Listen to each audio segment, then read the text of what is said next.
Let's meet someone who seamlessly blends science and creativity and is a doctor turned entrepreneur. I'm Kate Sage. The Inspired CEO starts now.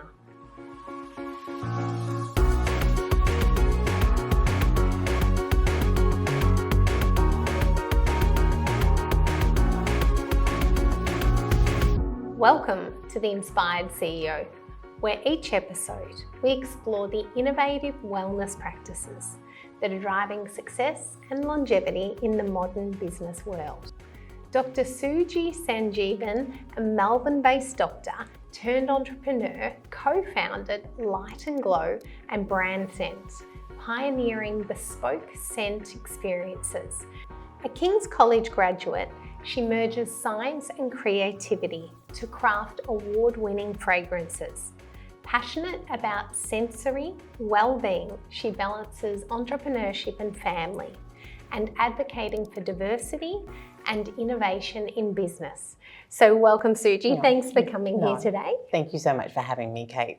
You have got such an incredible background. So you tell me a little bit about being born in London, is that right? Yes. Well, born in Sri Lanka, to be honest. So my parents migrated from Sri Lanka to London while studying, and Mum had me when she was an undergrad. So she took me back to Sri Lanka, or had me in Sri Lanka, and I was raised there by my grandparents for a year and a half, and then to London. So essentially, I grew up in London. And so you did a medical degree in London? That's right, yes. So I went through med school, started at Queen Mary, and then came out. When I started medicine, it honestly wasn't, I didn't believe it was something I wanted to do. It was a career path that was carved out for me. So I really struggled. I struggled to find the passion and the drive to do so. So at second year, I actually failed. And that was a really bitter pill to swallow. It was really hard. And then so I went into King's and met the most incredible professor, finished a bachelor's, and then re-entered med school again to finish what I'd started. Yeah. I can imagine actually getting into med school, you had to be a perfectionist. Then having that failure, that pressure, that awakening. What happened in your mind at that point? What were you thinking about? My whole world crumbled. Growing up, it's such a highly competitive course to get into. So you had to have straight A's. And being the eldest child of 3 children, I had to pave the way. I had a standard that I had to meet. I had to conform to what society thought I needed to do, what my parents thought I needed to do. And I guess in their belief, they thought that was the best, possible way. It was a safe job. Yes. But as soon as I got there, I realised quite quickly it wasn't what I wanted to do, and it was always this feeling in the background. I love design. I love creativity. I loved playing with words as well. So as much as I wanted to do something else, I tried to persevere. Yeah. And when you don't have that passion and drive, honestly, it's hard work. It's an uphill battle. Yeah. And that's what I felt. And when I did fail once and then had to reset and failed again, my whole world crumbled. It was a really hard thing to come to terms with, but having the support of this professor at King's was the best thing. So some people come into your lives at certain points in time, and he was one of those, Professor Halliday. Yeah. Oh, so good that helped you actually get through that period. Absolutely, and then what year did you move to Australia? So I moved here in 2009. So I got married in 2008. Yes. Jiva was a practicing doctor here, my husband, and we met through family in London, got married there, and I moved as far away as possible as I could in 2009 to Australia. I just wanted to find myself. Yes. And that's exactly what I did. And so what path in medicine do you think you were going to take, or what was sort of laid So the out? moment I graduated, I said I'm not doing it. So I stopped right there. So I stepped into clinical research. Yes. I loved writing and getting creative on words, but I also loved research. So I was in clinical research almost 9 years after graduating, worked at Murdoch Children's Research, Melbourne Uni and things like that. But it was one of those things that I just felt I wasn't living. I was just being. Yes. There was something missing. And when I had my eldest, Theron, who's now 13, things changed. I was dropping him at daycare early in the morning, picking him up late. I wasn't being with my family. And we knew, both Jiva and I made a decision that if we were to have another child, we would have to postpone it, but something had to change. Yes. Didn't know what. Yes. Yeah. And so was your husband working long hours in medicine That's as right. a practicing doctor here? Yes, yeah. Right. So he was at RC. We both actually worked in the same place. So Yeah. he was at Royal Children's, but he was in asthmalology. Yes. And so, yeah, crazy hours. Yeah. We barely saw each other. And you're helping children, but you've got your own child in That's childcare right. because you just, That's it. societal expectations and Yeah. work and no Yeah. balance. And so what happened next? Then I finished up at Murdoch and I went to BCNA and I fell pregnant with my second son, who's now 9. Yes. And I love dabbling in scents. I love how they make you feel just in terms of, it was something that I used throughout my life in terms to relax me. It was and I made some candles for my baby shower and the rest, I guess, is history. And a friend told me that I should get into business, I should do something. And business, honestly, was not even on my radar. I didn't know anything about business, where to start, what to do. 36 weeks pregnant, decided to do a bit of research, and lo and behold, registered for an ABN, business name, logo done, and I set myself a target. This was in November. I set myself, if I am to start a business in a month's time, this is peak season, if I can turn a $237 investment, that was it, into 10 folds, I might be onto something. Wow. As you would know, candles are so saturated. It's such a saturated market, so I really needed to have a point of difference. And so that's really where the wooden wick came in. It was very novel at that time. It was just a company in the US that was doing it. No one was doing it here.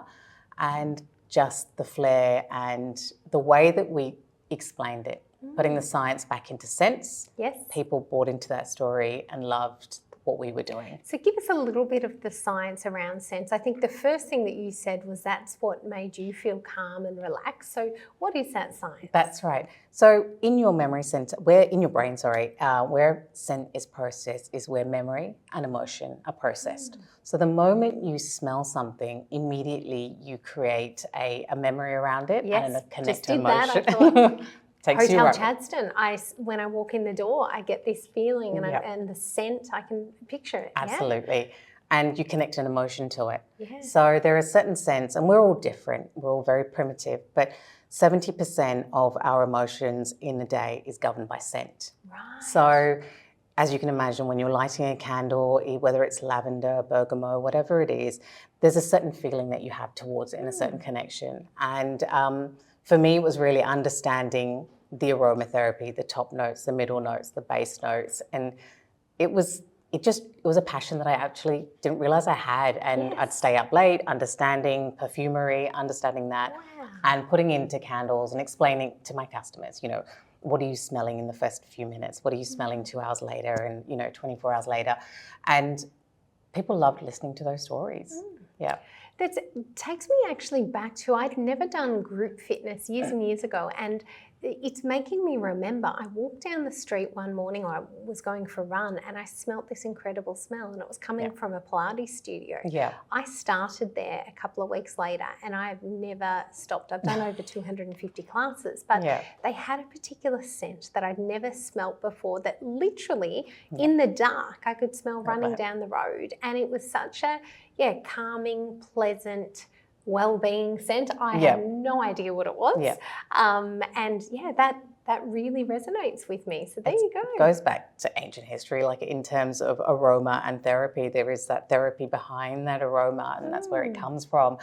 We've been using it for centuries, and going back to Indian kind of Sri Lankan, but in all kinds of cultures, there's certain scents that are attached to it. So, for example, Asian culture, there's jasmine, and in the temples, all of those. There are so many aspects to scent when it comes to the way that we utilize it. Yes. Now, so we've talked about all the lovely things about it. Now, tell me about scaling that business, actually taking it from a concept and into production to then making it profitable to be able to sustain the growth. How did you do that? It was a lot of hard work, a lot of hours, but like I mentioned, for me, business was not on the radar, but the moment I started, it was a personal change. And certainly in the last 9 years, for me, business has been more about personal growth than anything. Yes. And that comes down to just absolutely loving what we do. When we started with that $237, that 1 month later, we realized that we were onto something. So But for any brand, it's really about awareness. And Yes. especially in a saturated market where anyone has a candle brand, how do you stand out from the crowd and how do you then run with it? So we did a lot of events. Jiva was always very supportive. So I hate selling. So I don't do the markets or Yes. events. Yes. So he said, look, I'm happy to help, jump on board. And when he had any spare time, we would do events.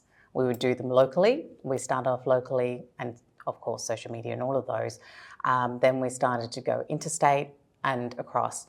So it was really, I guess, a form of guerrilla market in terms of getting out there constantly in people's faces. And we had a price point that was affordable. Right. So when people are burning candles, often you go, it's too good to burn. I'll leave it aside. The guilt of opening. But we made it affordable. Yes. So amazing. people were burning them. And it's really about how they feel, the ambience they create in their home. And when we started doing events, after about 12 months, we moved into our first factory in 2017. Yes. 2 years later, we'd outgrown that, at which point we'd stepped into the B2B market. Yes. So wholesale, we were doing trade shows. And once again, it is understanding your clients, understanding what they want. And that's where these events and markets came in as well, really understanding your clients. And so you evolved your second, so BrandScent after Light That's and Glow? exactly right, Yes. yeah. So tell me about BrandScent. So once we got to a point, I guess we're true entrepreneurs, we got this bit of an itch. We're like, seriously, we need to do something different. Candles is candles, but how do we niche and how do we take a product-based business into a service-based business? Yes, and you had the science. That's it. So we equipped ourselves with classes in perfumery, but there was no brand really creating bespoke IP scents. Scent marketing was there, where you have, 100 or something companies come in, pick a scent off the shelf. But what we do is very different. We come in, we take your branding, we take it apart, we create a mood board with our design team and build the scent from ground up. Wow. And companies love that. It was something different. Incredible, so authentic. Yes. Yeah. So BrandScent really is a scent marketing agency that's going global now, but we do two facets. One is that IP identity olfactory logo. Yes. And one is campaign based. So we've worked with some incredible brands to create iconic smells that they then manufacture into, or we manufacture into candles, reed diffusers and perfumes. So really leveraging off both businesses to take a seasonal business into that kind of scale up and even out the revenue streams. Wow, incredible. Now you've done this all whilst having 3 children? Yes. Oh my goodness. And how old are they now? I've got 3 boys, so 13, 9 and 7. Oh. So I started when I was pregnant with my second son at 36 weeks. Then, of course, fell pregnant with my third. And some 3 weeks ago, we got a puppy too. So, throw that into the mix. So it's a very busy life, to say the least. Now, what do you think the biggest challenge has been overcoming? For me, certainly, was a mindset shift in the beginning, because it was a candle brand, leaving behind a career that was medicine. Yes. And then go, oh, you make candles now. Sometimes it's very deflating. Yes. And that plays on your mind. But really coming to terms with, this is what I do now, and I need to be proud of it. Yeah. So that was an initial challenge in the first few years, and then a woman in manufacturing. Yes. So, I can relate. Yes. It's, the things that you hear and see, and the hurdles you have to jump through to go, actually, that's my company. That's what I'm here. So that's another kind of shift in that. And then as a small business, just navigating the grant systems and things like that. Yes. So, it's all very much set up for much larger scale businesses, but getting from, that startup phase to that scale up phase, it's really hard. There's not a lot of support. 100%. And I think the most incredible thing that you've done too is get in front of the right people. I saw recently you were in front of the Prime Minister. Yes? Yeah. We're very fortunate that we've got some incredible members of Parliament in our area. So Minister Tim Watts, who's the Federal Foreign Minister, he has purchased our candles. And last year when the Prime Minister got engaged, he had an intimate event and our candles were gifted. And so he sent a picture of that to us, which was really beautiful, to take our products from, this local small Melbourne-based business to Canberra. And then we're going global. So this year in 2025, Light and Glow I've is got going. tingles. That's beautiful. So it's been a long time coming. Oh, We did a trade show last year in Mumbai, which was absolutely unexpected. wow. The luxury market is just on the precipice of something amazing. So we were like, let's get in there. And the Prime Minister was launching a roadmap into the engagements between Australia and India. Minister Tim Watts asked me to come along. So, and Jiva unfortunately was interstate, so I went along, and it was great, a little full circle to tell him, look, the candles that you received were ours, and here I am. So yeah, that was a bit of a pinch me moment. Spectacular, and going global now. So there's no turning back. No, so. absolutely not. I think we're in for the long haul Yes. with both brands actually. BrandScent has been lucky enough to work with some incredible A-League football teams and things like that, and iconic brands that are taking us places. And then with Light and Glow, this year is London, Singapore and Mumbai. So exciting. Unbelievable. And so I recently heard with the Amex Platinum cards, when they open the box, what happens? So we worked with Amex on a Shop Small campaign from London. And what we're great is building connections. And so we built connections with the team there, and they said, hey, this is a campaign. We want to create a scent, which is for this. They'll spray it in these boxes. When they open these boxes in the APAC region, there's a smell that just would waft out. And that's created by BrandScent. So that's a really kind of a feather in our cap. And it's just a testament to, A, the relationships that we build, and B, just to see how far we've come from taking a business in a saturated market to really stand out. Yeah. Well, congratulations. Thank you. And last question is, how do you actually balance your work, your family, and looking after your own health? Yeah. So it is a struggle. It is hard. I'll accept I don't have it correctly done. But one of the things I do for my children, I left my career behind to ensure that I am around for them. So for me, I do the drop-offs. So I'm dropping them off at school, and it's a hard finish for me at 3 o'clock on most days, unless there's something on where I'm picking them up from school. I'm at the soccer training, the basketball games, all of those. And if they say, Mum, can you be here? I'll make sure. I'll move heaven and earth to ensure. And on Saturday mornings, my bestie and I, we do like a 6-kilometre walk around. Non-negotiable. Yes. Absolute vent. She tells me everything. I tell her everything. And so it's like off your chest, so we can start Monday on a clean slate. It's, you don't hold back. So yeah, having a great support network has really helped me. And Jiva's my yin to my yang. So as much as we're in each other's faces all the time, there's, everything's on the table. Amazing, amazing. Well, congratulations. You've built 2 incredible brands, and I look forward to what's next with the global scale.